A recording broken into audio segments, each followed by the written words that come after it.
ส่วนC2 นี่มันจะต่างพวกTop A Factor ก็คือมันจะมีบอลปรับสปริงอยู่นี้เนาะมันจะมีบอลปรับสปริงอยู่ท้ายเนาะแบบนี้เลยเนาะกดเข้าแล้วก็หมุนซ้ายหมุนขวาหมุนคอยหมุนแห้งเนาะลักษณะถือว่างามเนาะทบท้ายลงถือว่าสั้นหลายเพราะว่าตัวนี้จะเป็นทั้ง0.662 เนาะเข้ามาใหม่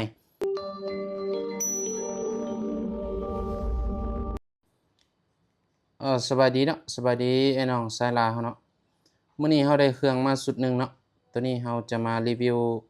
คร่าวๆให้ลูกค้าเบิ่งเนาะเพราะว่าเซตนี้เป็นของลูกค้าพังหลวงพระบางเนาะเพิ่นจัดเป็น C2 สุดอัปเกรดเนาะเราสิมารีวิวพอคร่าวๆเนาะเพราะว่าเราประกอบเทสเครื่องให้ลูกค้าหากันแล้วเนาะมาเบิ่งนำกันเนาะตัวนี้จะเป็น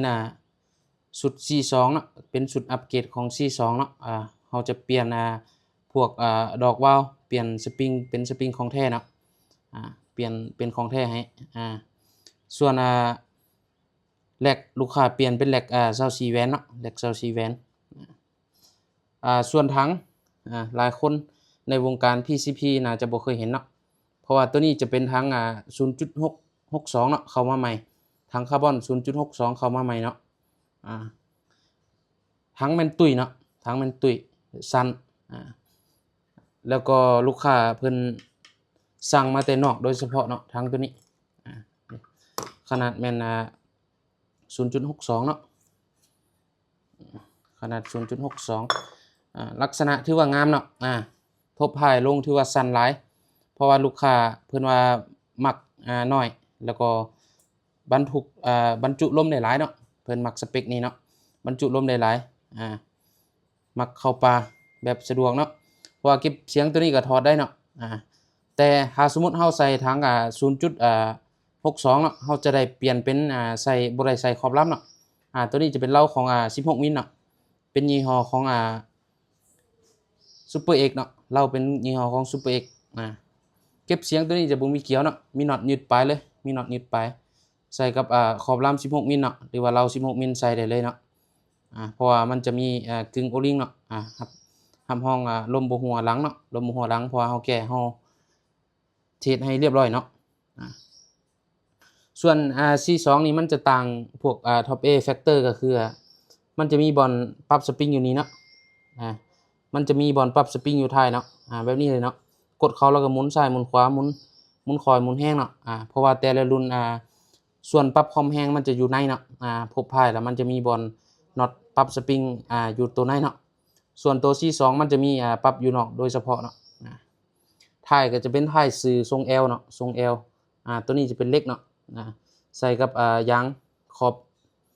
กันห้อยเนาะเรียบร้อยส่วนกิบมือก็จะเป็นกิบมือรุ่นธรรมดาเนาะรุ่นนี้ถือว่าใส่หลายในบ้านเฮาเนาะ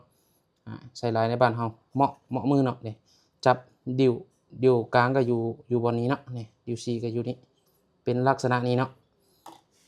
ส่วนกล้องลูกค้าจะเปลี่ยนเป็นกล้องยี่ห้อของ Red Hunter เนาะตัวนี้แม่นระยะซูมสูงเนาะตัวนี้มีไฟในเลนเนาะมีไฟในเลนระยะซูมแม่น 4-16 เนาะบ่แม่น6-24 เนาะโทษหลายๆ6-24 ตัวนี้แม่นระยะซูมมัน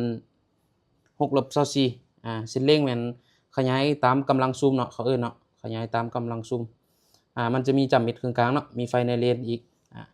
ส่วนขากล้องจะเป็นขากล้องแต่งของยี่ห้อ Red Hunter เนาะตัวนี้จะเป็นงานของCNC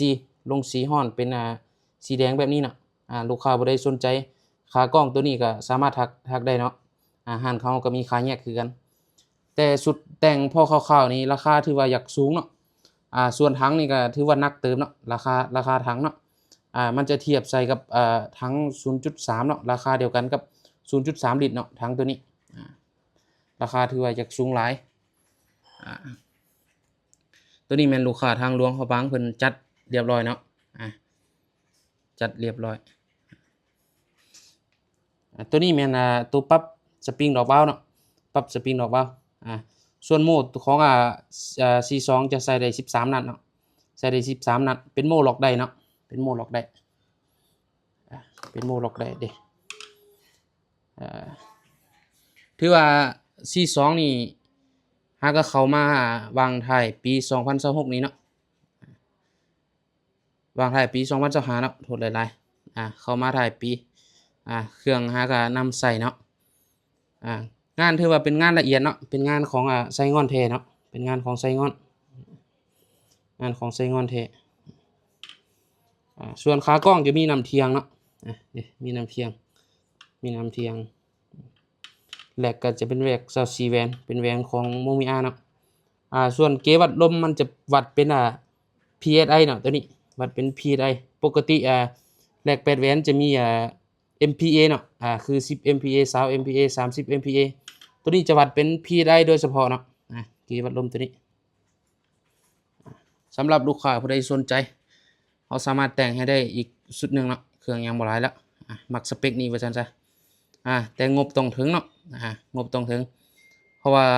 ถังหนักๆมันถังเนาะหนักๆมันถังราคาก็อยากสูงได้หน่อยนึงกล้องราคาก็เอาเรื่องคือกันเนาะส่วนชุดยิงก็ถือว่าหนักกว่าพวกTop A Factor เนาะลูกค้าผู้ใดสนใจก็ทักได้เนาะทักได้สำหรับคลิปนี้ก็สิมีประมาณนี้เนาะ